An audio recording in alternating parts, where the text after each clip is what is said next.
So this is week 1 of Yoga 2, and we're going to come into Crocodile. So I'm going to move all my props. Make sure you have your props handy. And I thought I straightened my mat out, but obviously I didn't. Okay. So you're going to come onto your belly with your hands at your elbows and your legs behind you.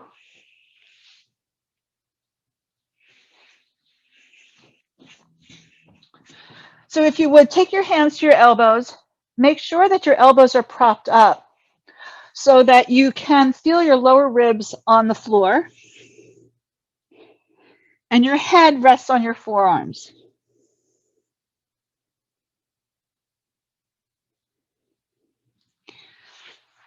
This allows you to connect the mind into your body.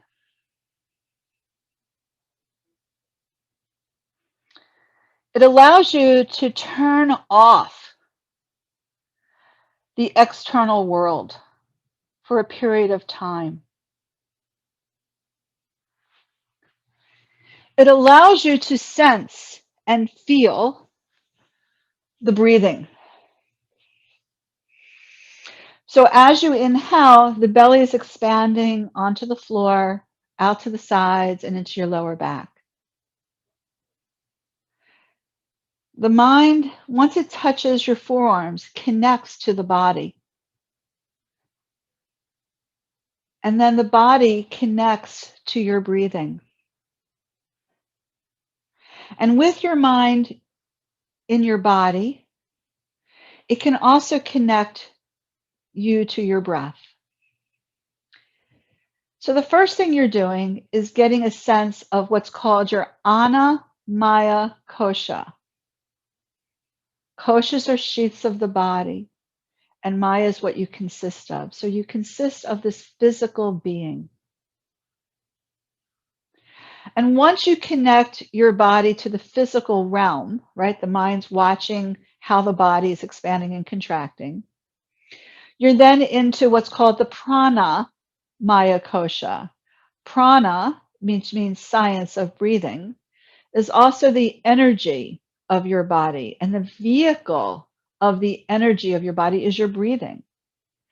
Such as when you have lots of energy, you want to get going, right? Your breath is very deep and it's moving you around. But when you're sick or you're quiet or you're tired, you have low energy and your breathing might be a little bit more shallow. And at this time of day, it feels really good just to sort of let go of whatever you had to do during your day and just be in your breath, in the prana maya kosha. So we have the Ana Maya Kosha, the physical sheath, and the physical body connects with the pranic energy sheath, the breath sheath. And then this breath sheath connects to the Mana Maya Kosha, the mind sheaths. So we have the physical body, we have the pranic body, the energy of our breathing, and we have our mind. And now your mind finds Vijnana Maya Kosha, which is discernment. Am I really happy in this posture? Can I drop my shoulders? Can I breathe a little deeper? Do I need to open my legs a little wider, bring them a little closer?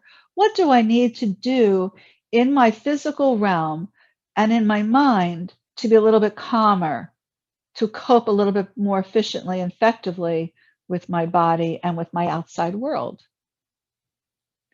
And that brings us to Ananda Maya Kosha. Ananda means bliss. And the bliss of the body, the bliss of the mind. When we get off of our yoga mat at the end of class or the end of a practice that you might do on your own, how do you feel? Do you feel quieter, calmer, more settled, more grounded? That's your bliss, Ananda Maya Kosha.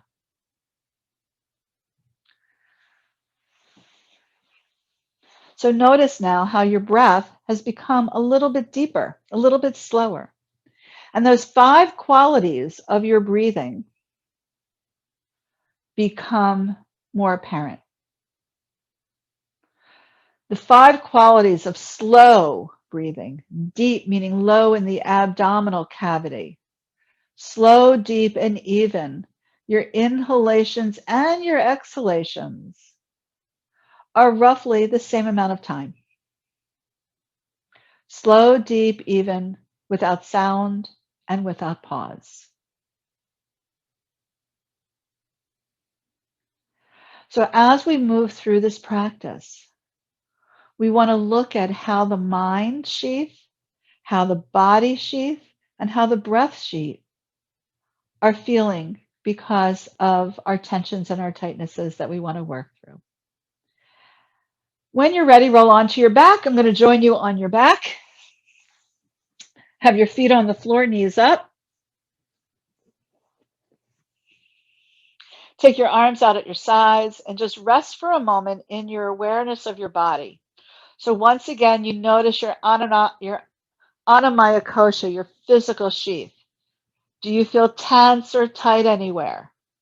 Do you feel open and limber? Once you've identified where to put your feet and how your tailbone feels and how your spine feels, you can then begin to notice the pranamaya kosha, the energy sheath, the breathing. And you begin to notice the breath expanding and contracting in the lower abdomen. And that allows you to peer into the mind. And oftentimes the mind, which is a very busy place, is the monkey mind. And so your mind is going here, there, and everywhere. But by drawing your awareness into the anamaya kosha, the physical sheath, and the pranamaya kosha, the breath sheath, the mind begins to connect. So take one hand underneath your I can't talk, your nose, and one hand on your belly. And notice that as you inhale, you feel this coolness at the base of your nostrils. And the belly rises.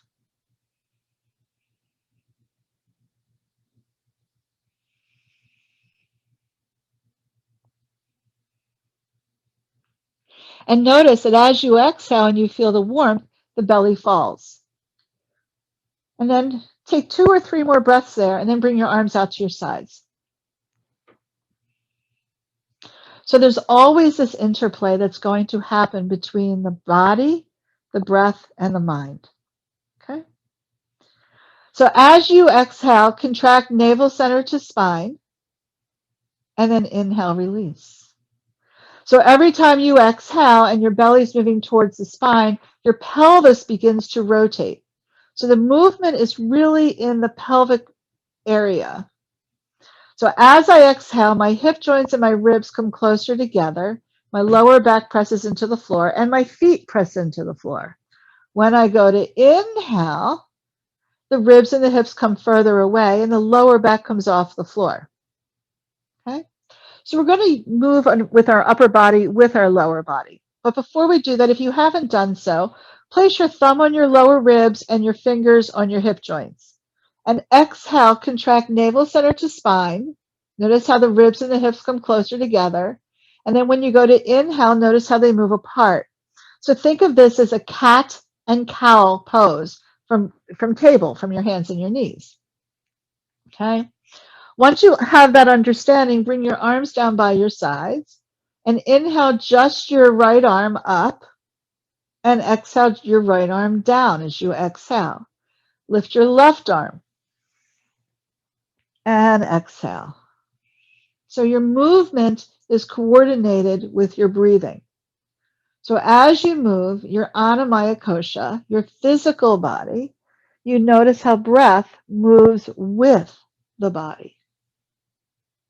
And the mind is staying focused. The manomaya kosha is staying focused by watching the movement of the physical body and the movement of breath.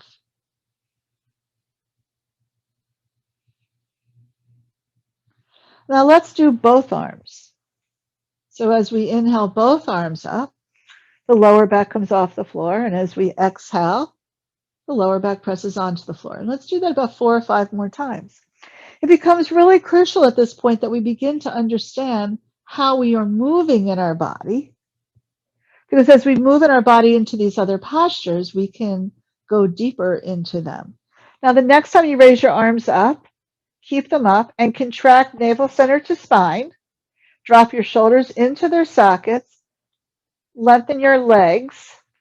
So now your legs are straight, and stretch one side longer than the other.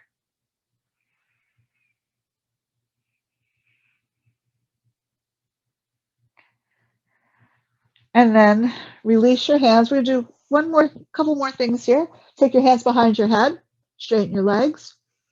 Walk your shoulder blades over to your right. Walk your legs to the right.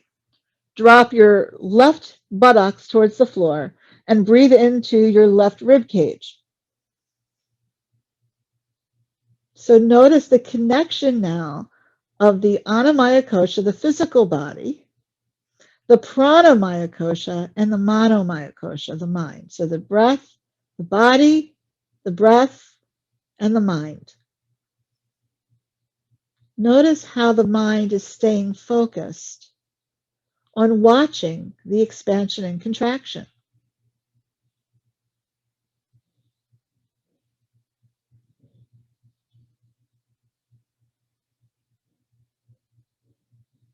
And then inhale back to center. And we'll inch our upper body to the left.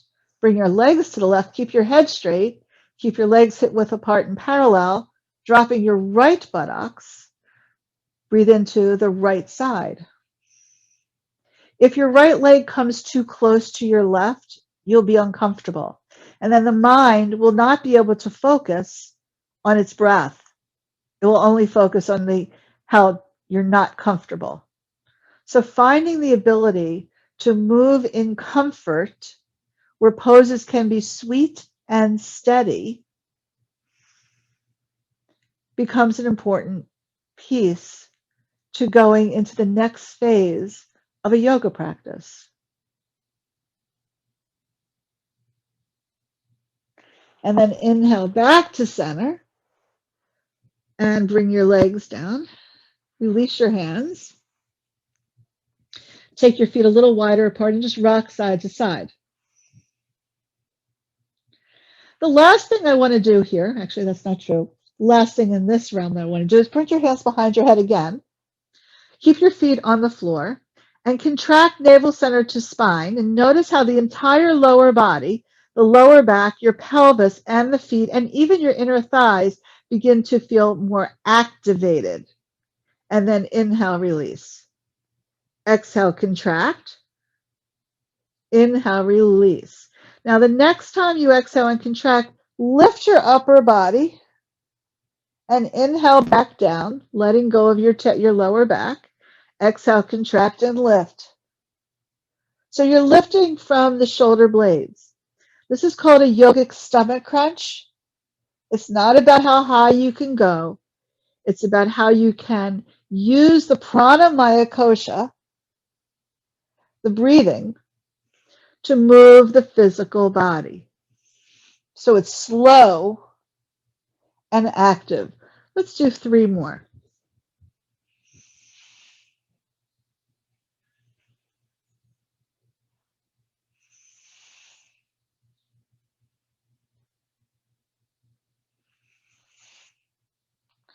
And then release, stretch your legs, stretch your arms, stretch one side longer than the other, and then come back down to constructive rest pose and allow the head to rock side to side. Take your feet a little wider and drop your knees. No, don't drop your head. Drop your knees and your head to the opposite side. Okay. Last thing that we will do here, I'm going to keep my pillow under my head. Bring your right knee into your chest, wrap your hands around your knee. If that's difficult, wrap your hands around your thigh. Contract navel center to spine. Drop your shoulders and extend through your your right leg. As you exhale, contract navel center to spine, lift your leg, your straight leg, and lift the upper body, and then straighten your arms shoulder height towards the wall in front of you. And you're breathing. Don't hold your breath. And when you're done, release all the way down and notice your physical body, the Anamaya Kosha. And then as you notice the physical body, notice Pranamaya Kosha, how deep the breath just became. And how the Manomaya Kosha, the mind, is really watching and noticing what was challenging, what was easy, where did you have to hold your focus, okay? And then let's come to the other side.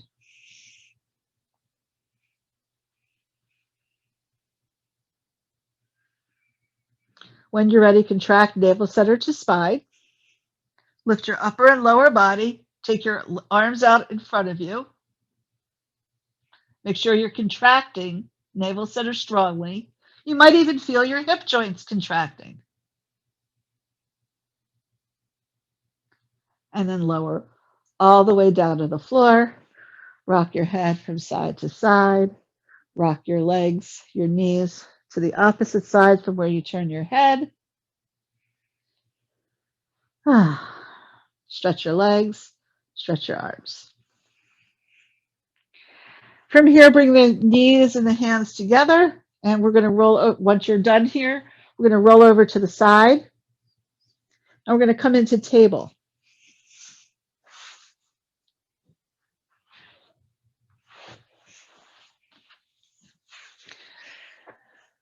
So coming into table, a couple things that I'd like to say.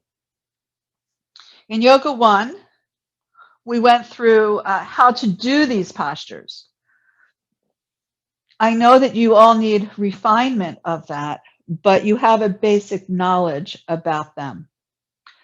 So make sure that your hands, your fingertips are very wide. They're spread very wide. Your middle finger is pointed towards the short edge of your mat.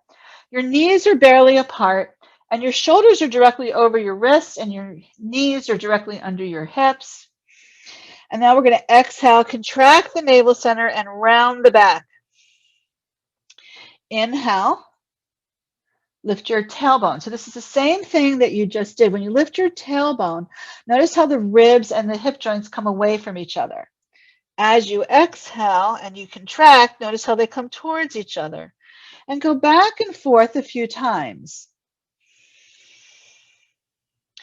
Now, as you are doing this inhale and exhale, this cat and cow, press the hands towards the floor and feel the body lifting away from the floor in both your inhale and your exhale. Now, the next time you exhale, bring your right knee towards your forehead and lift your leg out behind you, but don't lift the hip. You're just lifting the leg. So it's not about how high you can go. In fact, drop your right hip as you lift the leg up.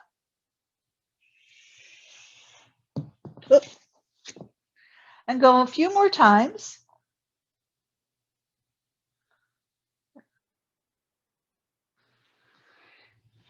And then come back to center.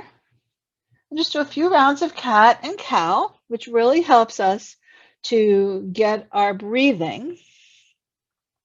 And then next time we exhale, we'll take the left knee into the chest and lift the leg.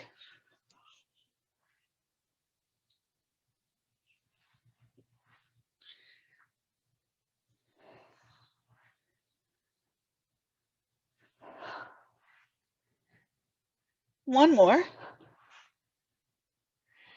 And now we're going to come into child's pose. So some of you will need to we'll bring our big toes together, knees are apart, and then come on down. Now, sometimes in the very beginning of our practice, it's hard to get all the way down here. So putting your blocks underneath your forearms, or interlacing your hands, or stacking your fists and putting your head on your fist or a block is beneficial. Okay. So just notice what this feels like in your body. We're not trying to get our butt up in the air. We are just trying to get length in the spine. And before we move anywhere else from here, begin to notice the breath in the front of the body and in the back of the body.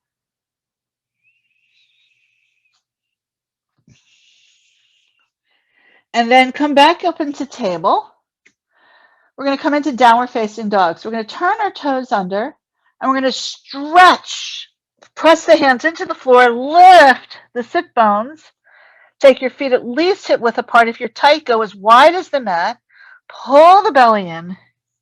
And here you are pressing the hands into the mat. Now my feet get to the ground. Your mat, your body might not. So take 3 breaths and then come back down. I'm going to show you how to deal with that if you do not get your heels to the floor.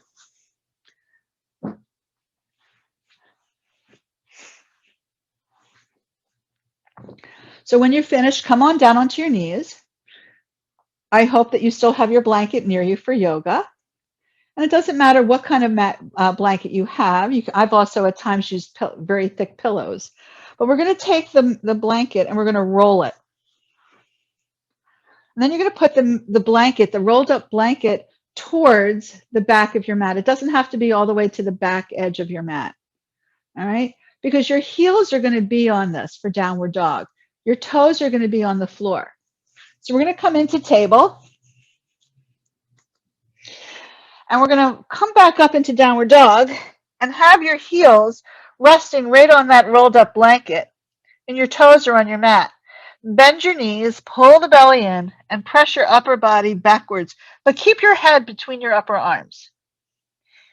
So if you're somebody whose heels do not get to the floor because downward dog is not about that, you now have a place to ground yourself.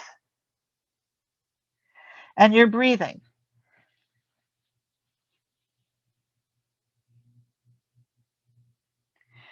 And then from here, drop down onto your knees, bring your right leg forward. I'm going to use my blocks. And we're going to come into lunge. In lunge, your knee is directly over your ankle. I'm going to come back sideways. Okay. Now, most people do this. So if you look up here, you can see how my leg is turned in. If you move your back leg, so your toes and your heels, or your toe and your hip joint are in line, you'll feel very steady. But as soon as you bring your leg in, not only are you torquing your knee and your side body, but it doesn't feel as comfortable, okay? Now roll your shoulders up, back, and down, clasp your hands behind you, and squeeze your shoulder blades together. From here, take your arms out to the sides and come into goal pose. So you already got that opening and the release of the body. So if you're rounded like this, you're rounding your back. So the back of the body is coming forward and the front of the body is lifting up. From here, take the hands down to the floor, turn your back toes under, and step back to downward dog. Come on down and go to the other side.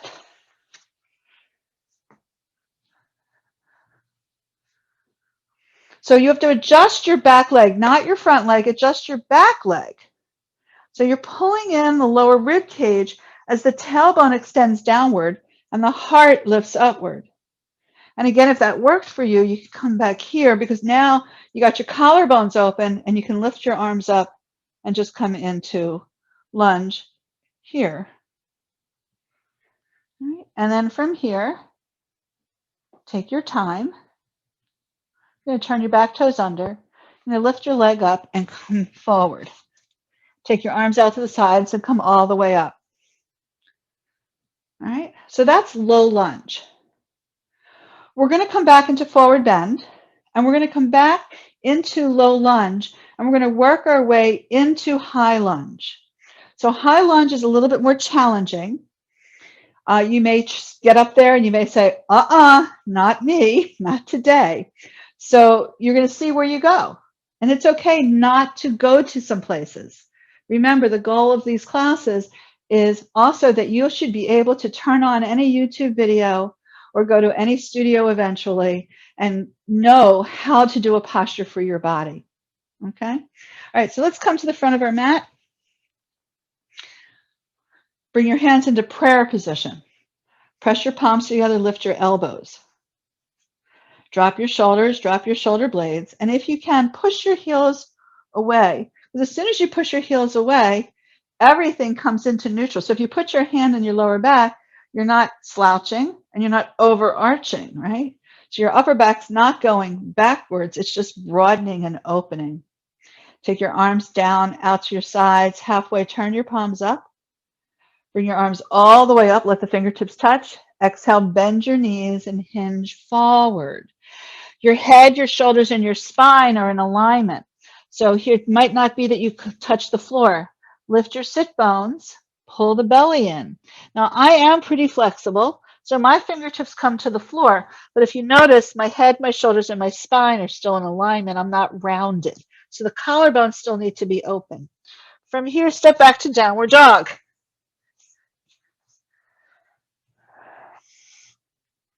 Notice your physical body, your anamaya kosha. Can you find pranamaya kosha, your breathing?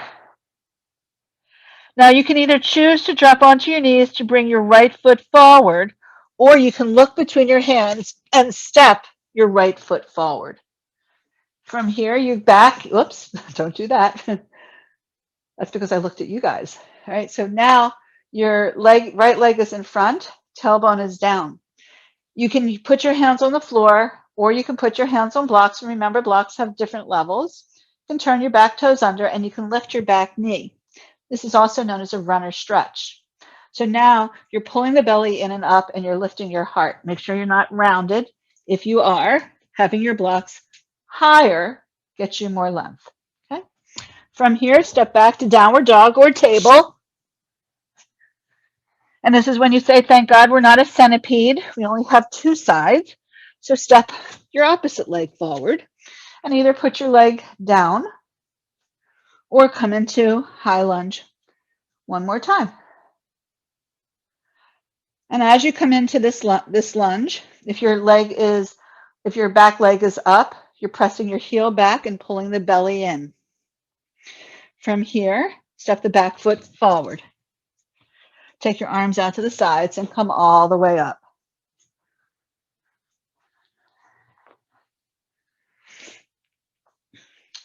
Now, if I'm moving too fast for you, you take your time. Okay? So don't think you have to shortchange yourself to hurry up and do the posture. And that's part of the information that you need to give me when we're talking in the beginning of class so that I know where you are. Or if you want to type it in the chat. Okay? So now we're all back up to standing. Place your hands at your shoulders. Actually, before you do that, push your heels away. So as you're standing, push your heels away and notice how that just opens you. Okay? And then take your hands into like a little sphere, a little ball. And inhale and exhale. So as I push, I'm going to stand sideways so maybe you can see this. As I push my heels away, you can see my lower body, my upper body opens because they're connected. And that's the realm of the koshas, that the kosha model, we're all connected and we move from this outside to the inside. So as I focus on pushing my heels out from anamaya kosha, it gives me this very deep feeling internally. Now put your hands on your shoulders, inhale and exhale. So this is definitely a outward physical body movement, right? And then we'll go back the other way.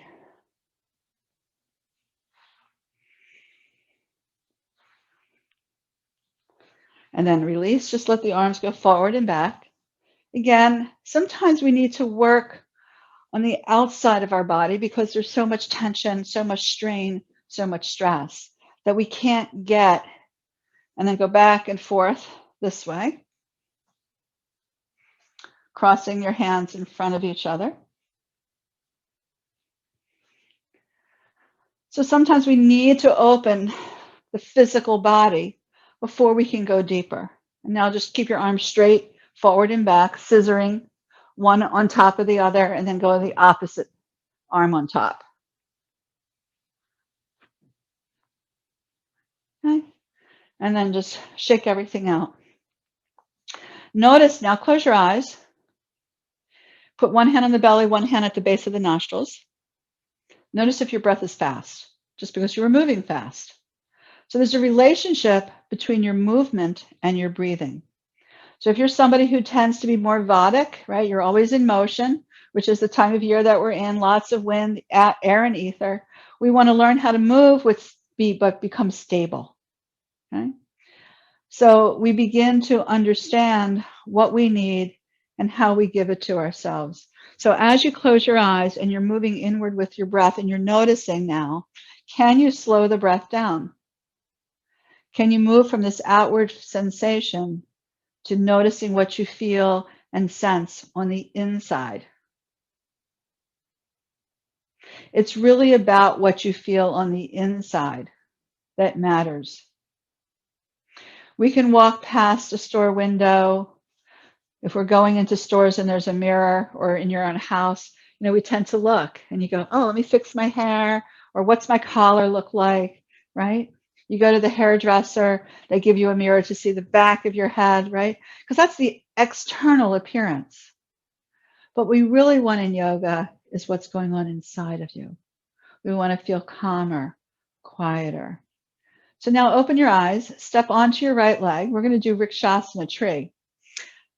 Take your hands to your ribs, lift as you pull in, lift the ribs away from your hip joints, noticing your standing leg becoming active. Place your heel over your ankle, onto your shin, or bring it all the way up into your inner groin. My leg doesn't want to go there right now. There it goes. Whoops. And bring your hands into prayer position. Okay. So now we're standing on our right leg, and we can notice the left hip coming forward. Now find your breath. And maybe move your hands into goalpost or overhead. So you move within your physical realm, but you stay focused on the prana, the energy of your breathing. And if your mind wandered, you came out of the posture. If the mind wandered, you probably fell right out of the pose because the mind was somewhere else. So the mind has to be in the body and mind watch the breath. Come standing on your opposite leg. Take your eye gaze 3 to 5 feet in front of you. Get nice and tall. And then bring your right heel to your inner groin. Feel the right hip moving forward. Bring your hands into prayer position or into goalpost. And see if you can take 3 to 5 breaths here.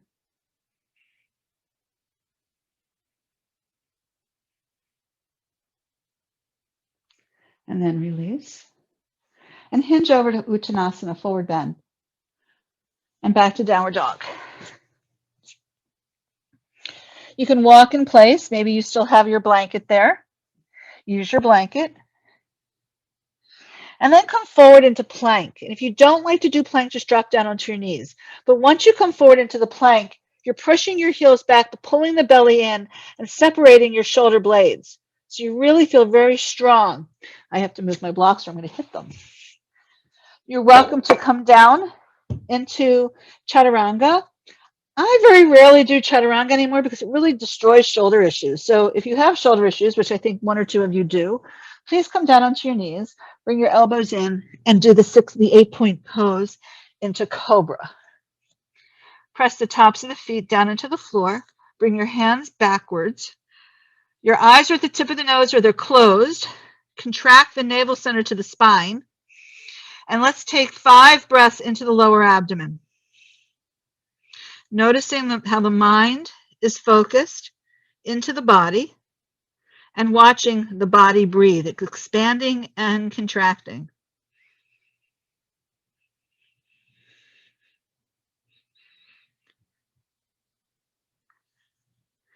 At the end of those breaths, press yourself back up to table, into plank or into extended child's pose, and into downward facing dog. Walk your feet to your hands, or you can jump and take your arms out to the sides. And let the fingertips touch and exhale back down. Come back to standing and breathe. Close your eyes, push your heels away. Notice your breath. Notice your mind.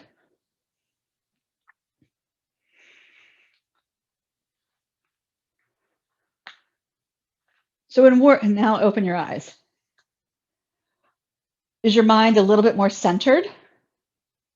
Not haphazard all over the place? Maybe it's a little bit more centered. In Yoga 1, we also did Virabhadrasana 1, Warrior 1. We didn't do Warrior 2, and we didn't do, as I mentioned earlier, Trikonasana, triangle, or Parsvottanasana, side angle. So let's review Warrior 1. And today I would like to introduce at least, and I think we did this for those of you who were in class last week. We did do them last week, but I'm going to break it up a little bit. If as I'm working here in Warrior 2, in a moment, first we're going to do Warrior 1, but when we do Warrior 2 or we do triangle, if you don't understand something, please use the chat. And so I can help you a little bit more, okay? So the first thing we're going to do in yoga, in Virabhadrasana 1, Warrior 1, and remember, warrior, you want to feel like a warrior, right? You want to feel strong. You want to feel stable. That's why they're called warrior. You don't want to feel like you're hanging out, okay? So you're going to take your hands either on the ledge of your hips or on the front of your hip bones or the back of the hip bones. So somewhere, I have worked in all three. So there's not one that's better than the other. It's just what you need. So you'll find that as you work in these postures. Right? So we're coming to the short edge of our mat. We're going to step the right leg straight back. Now, I don't want you to move the left, but I want you to move the right wherever it needs to move to bring that right hip forward. So I'm going to turn my right toes just ever so slightly out to the right, and then my right hip comes forward. All right, so I'm moving myself back because I need a little bit more length in order to bend my front knee. Just like in lunge, the tailbone is extending downward, the heart is lifting upward. So I'm not in a cat tilt and I'm not in a cow tilt. Take your arms out to the sides, halfway rotate your palms, and come into goal post. If you have shoulder issues, you may wish to keep your arms out with the palms up or into goal post. If you have no shoulder issues, you may wish to lift your arms, fingertips all the way to the ceiling, but plug your shoulders into their sockets. And you can either look up at your fingers or have your head straight. Now breathe into the lower abdomen.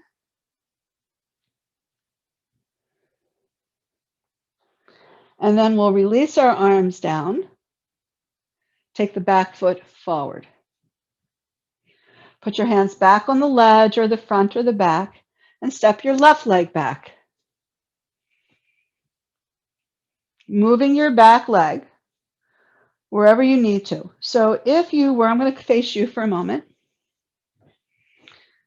My knee is directly in line with my hip joint. This is going to be crucial when we do the other postures. My hip bones are forward. It's not this. You can see how my hips want to go to the right here, right? So I move my back leg to bring those hips in line. So no matter whether I step forward or back, my hips are not moving, okay? So that's the challenge. You up for this challenge? All right, that's the challenge. Now, we're all new to yoga, most of us. So don't expect to be perfect. Don't expect to not feel tightness, all right? So here we are back on the other side now. We have our left leg straight back. And we're coming into Warrior Virabhadrasana 1, into goal post or with the arms overhead. And we'll take a few breaths here, visualizing now the left hip, the right hip moving backwards, the left hip moving forwards. And the shoulders and shoulder blades are down. When you're done, we'll bring the back foot forward. Hinge over to forward bend. If you want to do downward dog, feel free to do that. If you don't, just come right back up.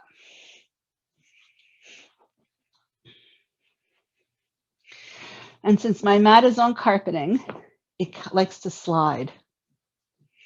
Okay. Take your feet wide. Turn your toes slightly in, not enough to pigeon toe, right? So now you can see my knees. This is pigeon toed, right? So my big toe and my heel are in a straight line. So your hips are now facing the long edge of your mat. We're going to go into Virabhadrasana 2, Warrior 2. In Warrior 2, the hips are now facing the long edge of the mat. You just did Warrior 1, and your hips face the short edge of the mat. We're going to start by taking the left toes out. So we're going to turn the left toes towards the short edge of the mat. So your left toes are turning out, your back heel is turning out, and your hips are facing forward. Okay, I know, already you're going, I'm wobbly, I'm not steady. Your knee might be caved in. Your foot, your big toe is in a straight line, so your foot's not like this. Your big toe is in line with your heel.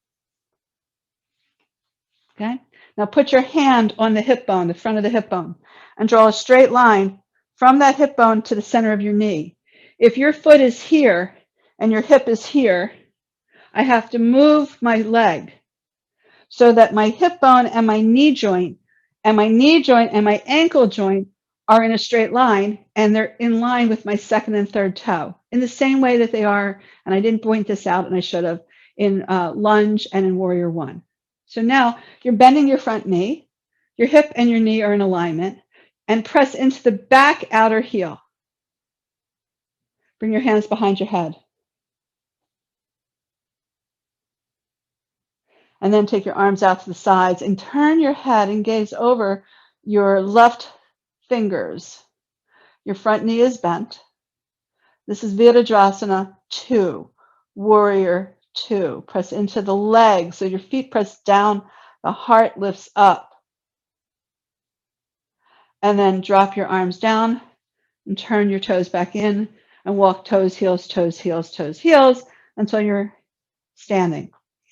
If you have any questions before we move on to yoga into the other side, this would be a time to come to your computer and type something in, and then we'll continue.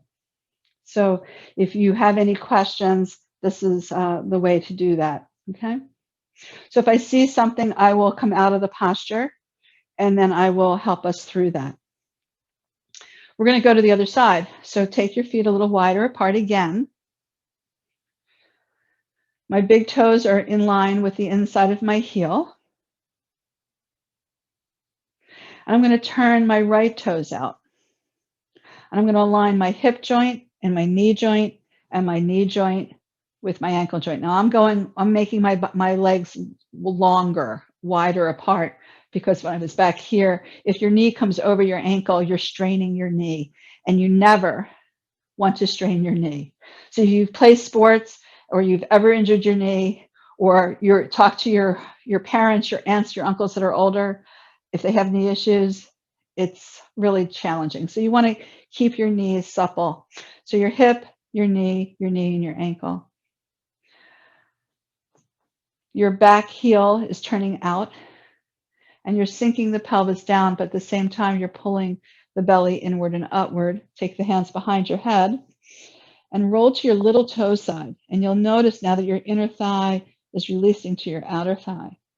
And then you can take your arms out to the sides, palms down, and turn your eye gaze towards your right fingers. Are you breathing? Or all you feeling is your Anamaya Kosha, your physical body? From here, drop your arms down, turn your right toes in, bend your knees, and hinge over. I'm going to go sideways for you. Now, if my hands get to the floor, your hands might be on blocks, or if you're tight, your hands are on your thighs. Bend your knees and push your knees away towards your ankles. And that's going to open up the lower back. And then from here, take your hands onto your hips, pull the belly in and up, and come up with a flat back. You did it. Virabhadrasana 2, warrior two. The other posture we're going to do today, we're not going to do Parshva Konasana, side angle, but we're going to go into Trigonasana, triangle. So we just did warrior two, Virabhadrasana 2. In yoga 1, you also did warrior 3. So this was warrior 1, you were just there. And then the warrior 3 was when you lifted your back leg or attempted to lift the back leg. We're not doing that today. All right, so we're going to do triangle. So we're going to start with our legs wide and our hips, again, with the long edge of the mat. Again, turn your left toes out, heel and toe in a line. Turn your back heel out. But this time in warrior 2, you bent your knee. In this posture, you keep your legs straight. But we don't want to straighten it where we hyperextend the knee. We want a little bit of bend in the knee. So one of the things that I was taught early on when I was doing yoga as a teenager and in my 20s was never lock your knee, because if you do fall out of the posture, you don't want to injure your knee, okay? The postures that assist your knee for knee issues are also the postures that can damage your knee. So there's a fine line about how to do these postures. All right, so it's the same thing, big toe in a straight line with the inside of the heel. Only this time our leg is not bent. And we're going to take our hands right at the crease of our groin. You're going to take your left hand and take your hand, your thumb and your first finger, press down into your thigh and lift the ribs away as you begin to hinge over that leg. Take your back hand onto the back of your head and press the head into the hand. That forces you not to lean forward. And then put your hand on your hip joint, your back hand. Take the front hand to the inside of your thigh. Wedge the hand into the thigh, opening up the collarbones, and then lift your top arm straight up. Now, if you have shoulder issues, keep your hand here or put it on your back. So I'm going to just turn around, and what you would be doing is putting your hand on the back and pressing the back collarbone, taking your collarbone backwards to open you up, okay? So now you've been here for a while. Bend your front knee to come out of the posture. Step your legs together. That's triangle. But oftentimes it's really important to keep that hip and that knee in alignment, because what happens when you do a vinyasa flow, for those of you who like fast-paced yoga, is you're not paying attention to where your body parts are. And that's why people are getting hurt in yoga. They're not paying attention to the koshas. They're not paying attention to what's going on physically, mentally, where the breath is. And that's what really makes yoga yoga. Okay, so turn your back heel out, your front toes out. So your back heel is 15 degrees in, they say. I've never taken a protractor and measured it. Your front foot is 90 degrees. Your hips are parallel with the long edge of the mat, and your hip joint and your knee are in a straight line. So that's a really important aspect to take note. Put your hand here and draw a straight line down, okay? From here, take your hand onto your thigh, press down and lift up. And we're going to just start to tilt our pelvis. I'm going to keep my back hand right on my hip joint. So I'm pressing down, I'm lifting my ribs away, and I'm hinging over. Once I got to the point where I want to be, take your palm out and wedge the hand into the thigh or to the shin or to the knee. Open up the collarbones and take the top arm up. Don't want to keep your arm up here? Put your hand on your hip or on the lower back, opening your collarbone. You can take your eyes down towards your toes, or it can be up towards your hand. When you're ready to come out, bend your knee. This time we're going to turn the right toe in. We're going to bend our knees and come forward. Push the knees away from one another. And you can then rock from side to side, getting into the inner groins. When you're done here, you're going to turn your right toes towards the short edge of the mat, or whichever one you want. Step that foot back to downward dog. Come forward into plank or drop down onto your knees and come into cobra.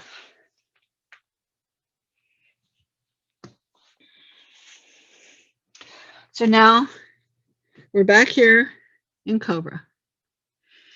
When you're done, make a pillow with your hands and turn your head to one side. If you want, you can bend your knees and rock side to side.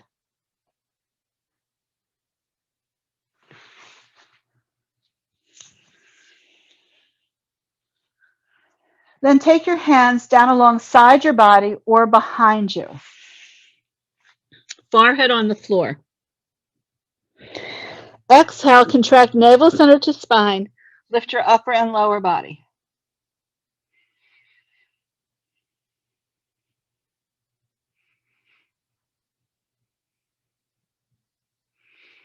Release down, turn your head to the opposite side. So that last posture we did is upward facing boat. Also, it is in some circles in yoga called Shalabhasana locust posture. I learned locust as a totally different type of posture. We're going to go back to that last posture, upward facing boat, and we're going to move into Dhanurasana bow. Now, I know not everybody can do bow, so I'm going to demonstrate what to do if you can't grab your ankles. Instead of coming up here and then grabbing your ankles and coming up, you can be here as if you're trying to grab your ankles. All right, so when you're ready, inhale and come all the way up into locust or downward facing boat. And then when you're ready, try to grab your ankles. Bring your knees towards each other. And it's really wonderful for opening up the collarbones. And you can lift your thighs. You can notice I don't go too far anymore. And then when you're done, lower down. You can either stay there turning your head to one side or come into downward dog or into child's pose. And rock side to side if you're in child's pose. If you're in downward dog, you get this nice length by bending your knees and opening.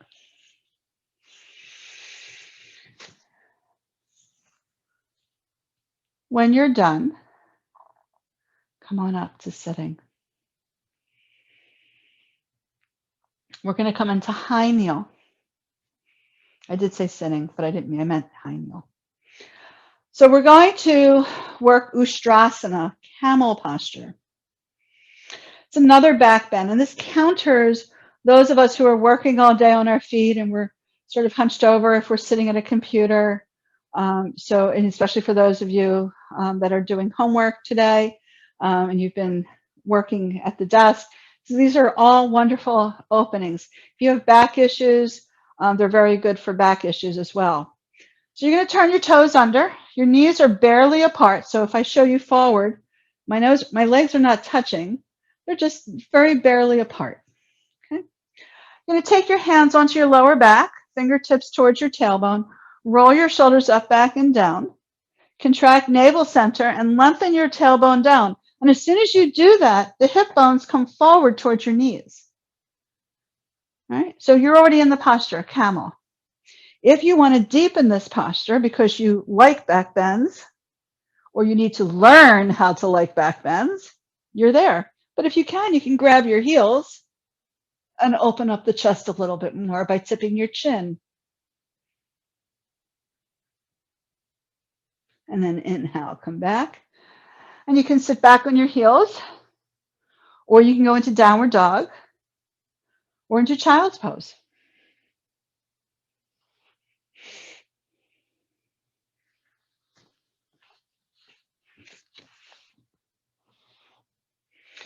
So as you're working in this practice, begin to take note as to what postures you find you don't really like.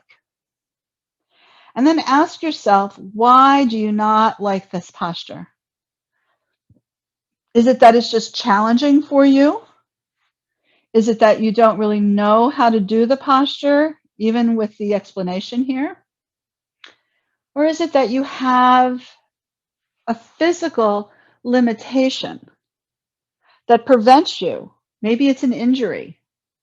Maybe it's a disease. What is it that prevents you from doing this posture? And then notice whether it's something that is workable for you or is it something that's not. And I'm going to give you an example here. When I was younger, in my teens, 20s, and 30s, doing yoga, because I am ancient, as I like to say, I would go into classrooms. I would go into, more advanced classes, and the first posture would be go to the wall headstand. I never did a headstand in my life. And so in my 30s, I decided I was going to try to tackle headstand. But I've had many falls in my body, and my bones are hypermobile. And what I have learned is one of the reasons I was always challenged by that posture was because of my hypermobility and the injury to my back that I had when I was a teenager. So I kept trying, and every time I would try, my body would go out of whack. And I was never comfortable. And then I decided, you know what? It's not worth me doing that posture because that posture is making my body not be well. It's not a posture that if I do it, I feel better over time. It's a posture that was not stable for me. So working with a headstander, and if you ever wanted to look at it, I actually have a headstander here in my room. So if you ever wanted to see what a headstander looks like and what you do with it, I can show you that. But that is not a posture that I do. However, shoulder stand, I always loved shoulder stand. So, and some postures are for your body and some aren't. As you come up to sit, I want you to sit on the edge of your blanket or one or two throw pillows. When you sit on that, I don't want you to sit on the top. I just want you to sit. I'm trying to turn sideways so you can see this. It's just the flesh of your buttocks that is on the lip of the blanket. So when you do that, it rotates your pelvis forward. So if you think of cat and cow, you're now tipped forward so that the heart is lifting upwards. If your hamstrings are still tight, put another blanket or some pillows. So I have a bolster. I have several bolsters, but you can also take a pillow. I'm going to just fold my pillow here, and you can put it underneath your knees. As soon as you do that, there's a little bit more length in the spine. Okay. So this posture is Dandasan, stick pose. So I want you to think about how strong you can be in this posture, as if you were having a walking stick and walking up a large hill or a mountain. Okay? So that you feel anchored in your sit bones and you feel nice and tall in the spine. And then we're going to take our right leg and we're going to bring it up. Interlace your hands around your knee. So your sit bones are on the floor. So what you just witnessed was me. I was too far on my blanket. I couldn't feel my sit bones. So as soon as I slid my leg up, my sit bones were on the blanket and it wasn't comfortable. As I contract the navel center, I can lift my heart. And I want you to close your eyes and I want you to go into your physical body and try to find your breath. So we go from noticing our Annamaya Kosha, the physical sheath, to the pranic sheath, and then the mind. So I want you to bring your mind and your breath to the right buttocks. You have your right knee up, right buttocks drops down into the floor.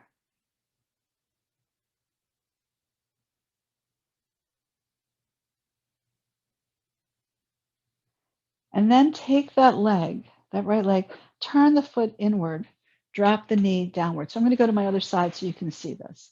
Now I'm pretty open here, but if you're like this, you can take your block, I'll just use this because it's here, or your blanket, and put it underneath you. So if your knee is here, you want to put as much, whatever you need to support so that you can feel grounded. Okay? Then take your hands on either side of your body. You can take this hand right on your thigh, and this hand right on your side. Eventually, it's not going to be there in a moment, okay? Lift your heart and begin to hinge forward. Now, if you notice, my head did not move. I'm moving back and forth, not because I want you to do this. I want you to see that I'm moving from my hip joints forward, whether I'm coming up or I'm down, right? So if your knee is way up high, you're not moving at all, most likely. Then you can bring your hands on either side of your straight leg. If your knee is a problem, you can put something under your knee and you can breathe. The more flexible you are, the further you can come. But it's not about grabbing your toes. It's about hinging from the hip. So slow it down. Feel your right hip moving forward, your left hip moving backwards. And then breathe into the back of the body. Inhaling from the lower back to the mid back to the heart center in the front of the body. Close your eyes and be within your body, within the Annamaya Kosha, the physical realm, the Pranamaya Kosha, the breath, and the Mayamaya Kosha, the mind. The Annamaya Kosha, the discernment is telling you, are you over too far? Is ego getting in the way? Are you in a place where you could just be content, where the mind is focused on your breath and in your body?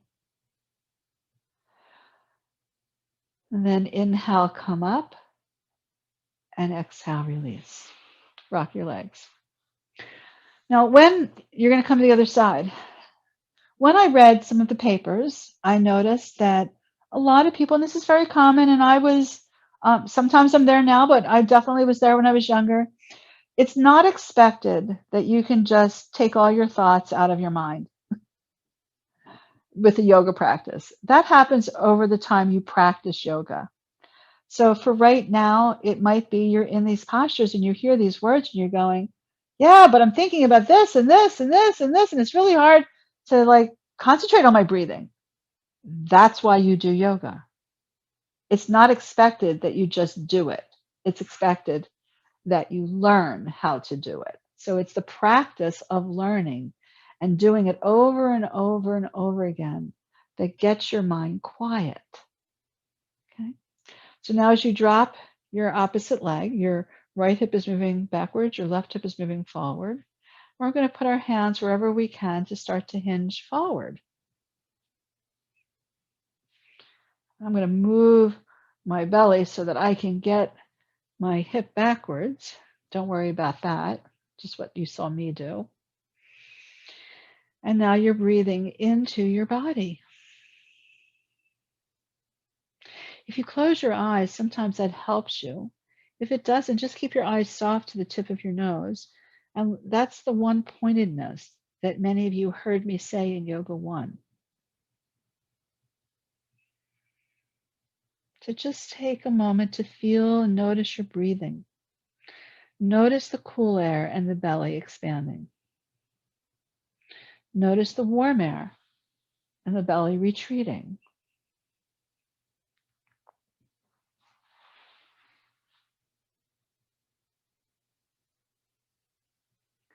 When you're ready, come on up. Take your legs wide apart. Point your toes and press through the heels. And then take your right foot and bring it in towards your left. Take your hand and wedge it, keeping your elbow right by your waist. Wedge it and feel your left collarbone opening to the right. Bring your arm up and over. Maybe you can grab your foot. Maybe you can grab your toes, but maybe you want to just be here. Breathe. We'll take 5 breaths here, pressing through your right sit bone, opening up through your right collarbone.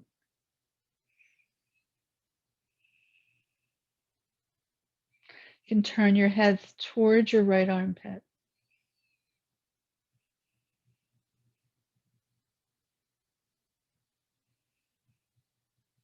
And then inhale up and exhale, release. Other side. So we're going to take your right hand, turn your palm out, wedge it into your thigh. Make sure that your toes are not flipping out to the right. You want your toes to be standing upright, and that way you can feel how you're opening up your ribs. So your right ribs rotate around to the left, the arm comes up and over. Opening and taking your eyes towards your left armpit, breathe.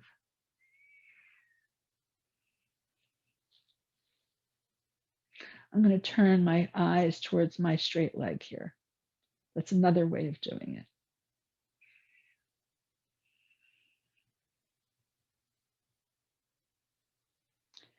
And then inhale up, exhale, release. Bring your legs together, rock them side to side, then take the soles of the feet together. Again, I'm going to get my block to show you this. So I'm quite flexible in my hip joints. Not everybody is. And I'm sitting on the edge of my blanket, and I'm going to bring my hands to my shins, roll my shoulders, and here I am in the posture. Maybe you are pretty open and bringing your hands behind you just gives you a little bit more opening. But suppose you're somebody whose knees are way up here. You'll never be comfortable in this posture, no matter how much you try. So I want to give you some alternatives. The first thing is to remove the blanket. Second thing is take a block. If you don't have a yoga block, you don't have a yoga bolster, take some blankets, pile them high, or take some pillows off your bed, pile them high, and put the soles of your feet on the block. And then roll your shoulders up, back, and down, and bring your hands behind you. You'll be so much happier. Oh my goodness, so much happier. The other thing that you can do if you have a wall is go to the wall and just sit against the wall. You might not even need to sit on anything, but let the wall hold you. Okay. The third thing that you can do, and you can be in that posture right now, the third thing you can do is take your rolled up blanket, or I usually use my bolster, and you put the soles, you put your thighs over the bolster, and you can be here sitting, but most times it's done laying down. And that takes your body, your torso, out of the equation. They're all exactly the same. They just feel different in your body. All right. So hopefully you have tried one and you've been in that posture now for a while. So if you're ready to come out of it, if you've been sitting, come out of the posture and put the blanket back underneath your tailbone if you've taken it out. We're going to do a sitting. I don't think we've done this in Yoga 1 at all. We're going to do a seated twist. And if we did it, you probably only did it once. So good review. Okay. So come back to the way you were sitting on your blanket, and we're going to bring our right leg up. You're going to interlace your hands around your knee. Your sit bones are anchored into the floor, just like you did with this posture. Okay. As you press down, it lifts you up. You're going to take your left hand onto the outside of your right knee. Take your left hand or your right hand behind your back, press down to lift up, and turn your belly in towards your thigh. Make sure you're not turning your head, but that you turn your eye gaze and you breathe into the sides of the ribs. Your straight leg, your toes are turned up to the ceiling. Don't let them flop out. We'll take 2 more breaths here. Inhale back to center when you're done. Now, I want to show you this for some of you. This is the easiest way of doing the posture. I want to show you 2 other variations. You're welcome to try them. You're going to take this leg and you're going to cross it over. Your knee comes in towards your chest. Again, your hand comes onto your knee. Maybe you're flexible enough. I used to be able to do that. After my injuries, I am no longer able to do that. But you can take your arm totally around. Sometimes you can take your elbow to the outside of your knee. But you have to make sure, no matter way you do this, that your sit bones stay anchored. I injured myself because I used to lift my sit bone off the ground. Now, does your buttocks come off the ground? Yes. But we're not trying to lift it way up. We're trying to anchor the sit bones to be on the floor wrap your hand, and then twist yourself around.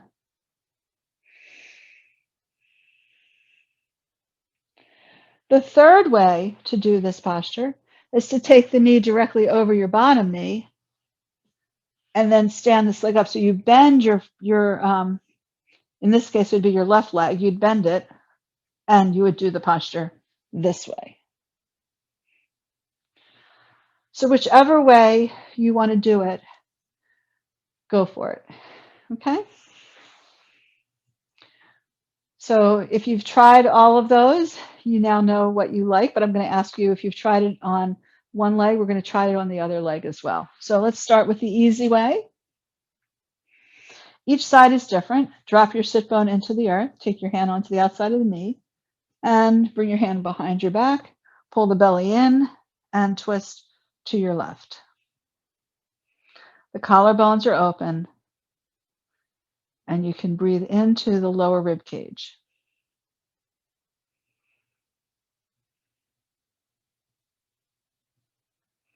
Inhale back to center. Let's cross that leg over. And we'll take 3 breaths here.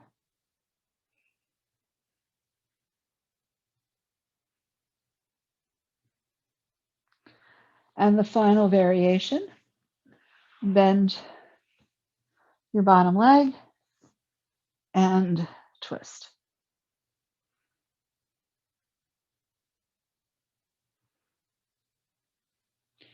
Inhale, come back to center.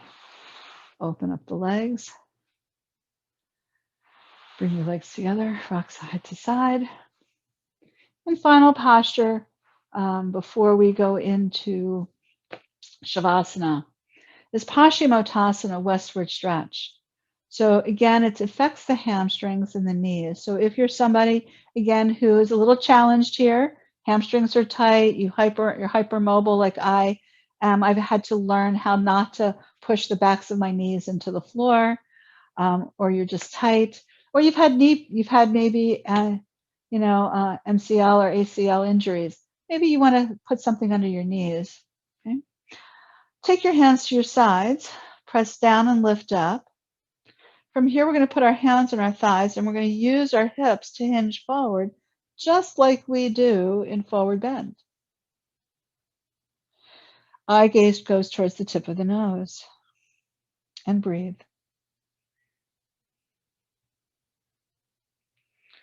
Now, if you're quite flexible, you can draw your fingertips to your toes. Take your thumb to the thumbnail of your big toe, but keep the collarbones open and come forward. We'll take a few more breaths here.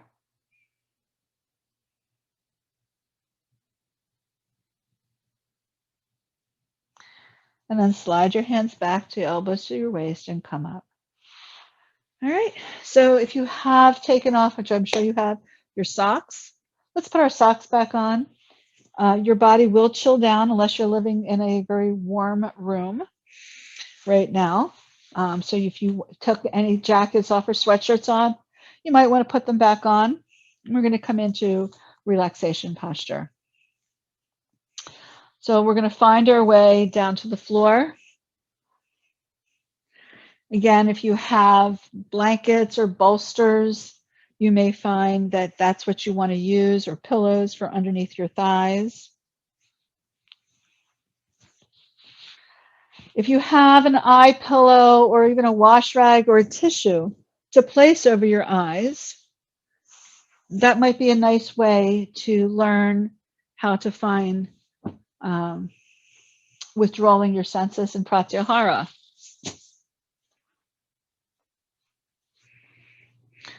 So when you're ready, and I'm going to use my bolster here just to show you before I come out to talk you through relaxation.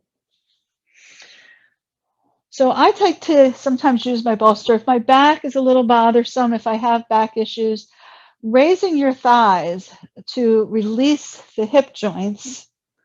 So if you're able to sit up for a moment, you'll see this. It allows my thighs to draw downward, which releases the pelvis and releases the lower back. You might want something under your head, and you might not. Your arms are out at your sides.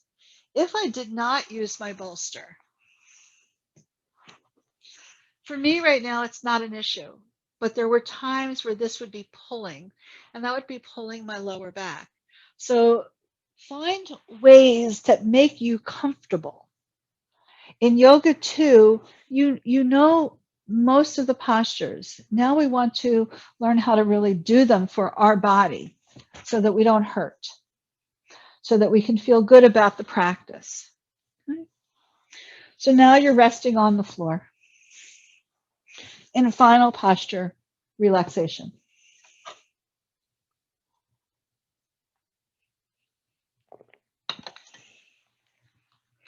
Allow the eyes to soften or close.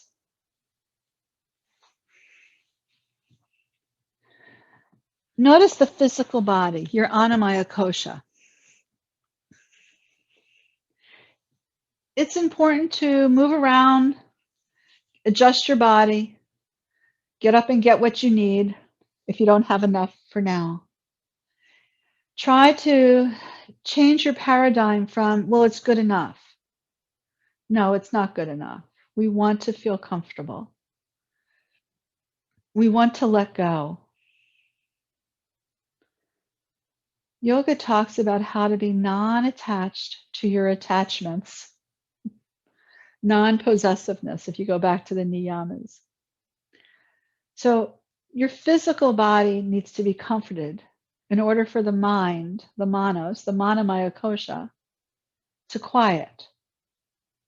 If you're always hurting, your mind goes to, my body's hurting. And then the mind can never calm down from being hurt in the body. So notice your physical body. Rest the back of your head, the tops of the shoulders,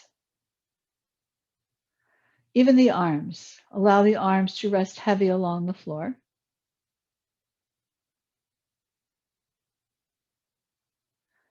Notice the chest, the front of the breastbone, the front of the body, and soften the breastbone towards the back of the spine. So the heart center is softening.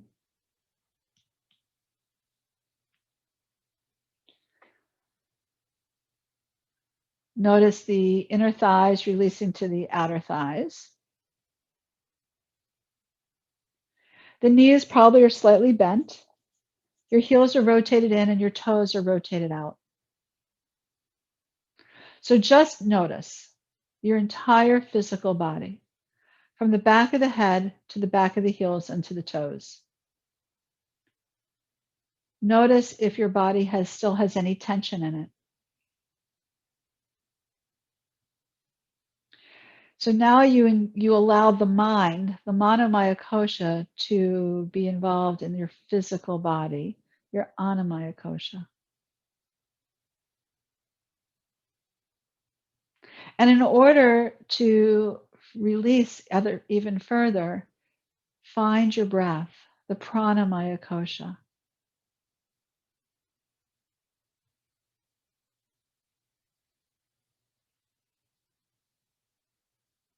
Notice the cool air flaring at the outer edges of your nostrils.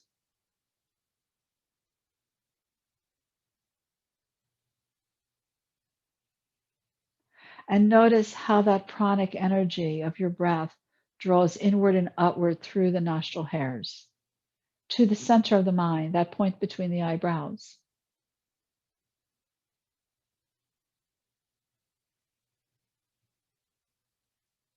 And as you feel this cool energy coming in at the base of the nostrils, let the belly rise. So for today's purposes, if you need to put your finger underneath your nostrils, I call that a breath mustache, and put one hand on your belly. And notice the coordination of the coolness coming in at the base of the nostrils as the lower abdomen rises.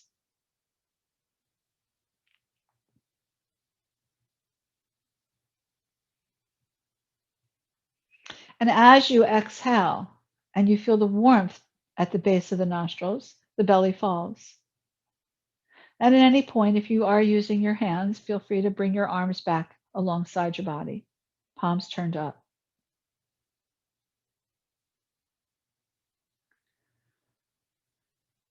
So with the body adjusted and resting, you now watch the breathing with the mind.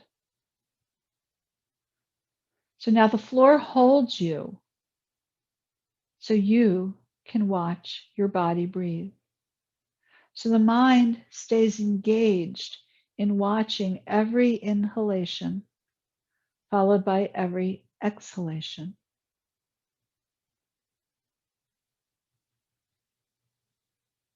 Sensing that coolness and sensing the warmth. Sensing the rise of the belly and the fall of the belly with the 5 qualities of good breathing. Slow, deep, even, without sound and without pause.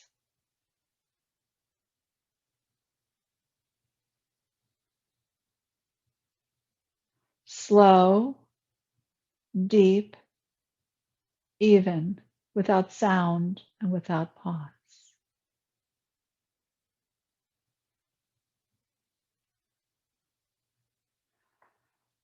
Now, the next time you inhale up to the center of the mind, just remain there, no more movement.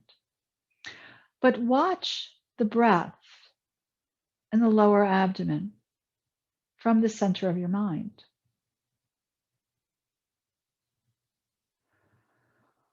There is a relationship between your breathing and your mind.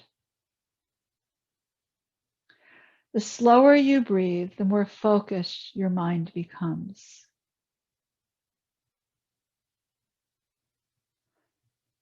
So notice as your mind, if your mind wanders, just bring it back. It's okay. There's no judgment. Just bring it back and start again. Because remember, the mind's a busy place, so it needs to be trained. Just watch it. Stay focused. Concentration, dhyana.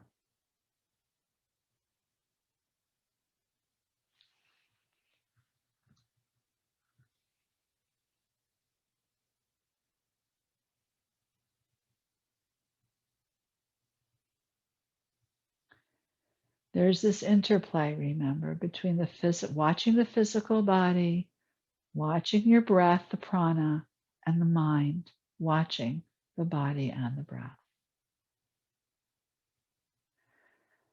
Take 5 more breaths.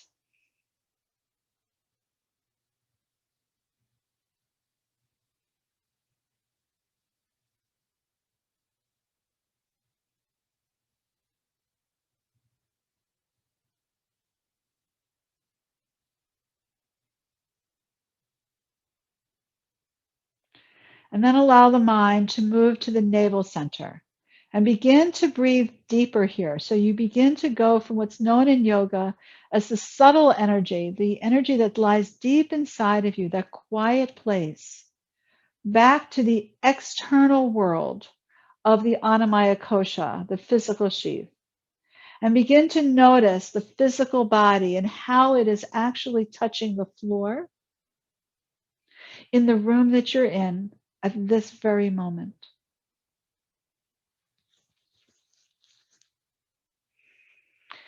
And then rock your head from side to side. Wiggle your fingers and your toes. Stretch your body any way you choose.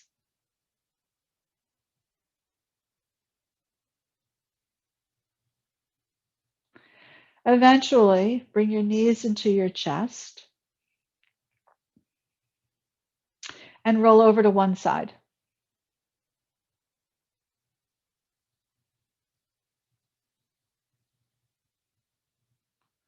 Take a moment here. Don't get up yet. Just take a moment on your side just to notice what you notice about your Annamaya Kosha, your physical sheath,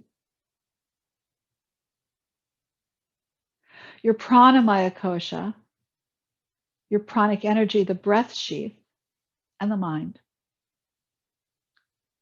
And notice how Vijnana Maya Kosha discerns it. It helps you to understand all that you sense and feel. And then find your way up to sitting. Sitting on your yoga props or on a chair or against a wall, sitting so you can find length in your spine with eyes closed. Notice, is your breath a little quieter? A little calmer is the mind, and a little bit slower is the breath.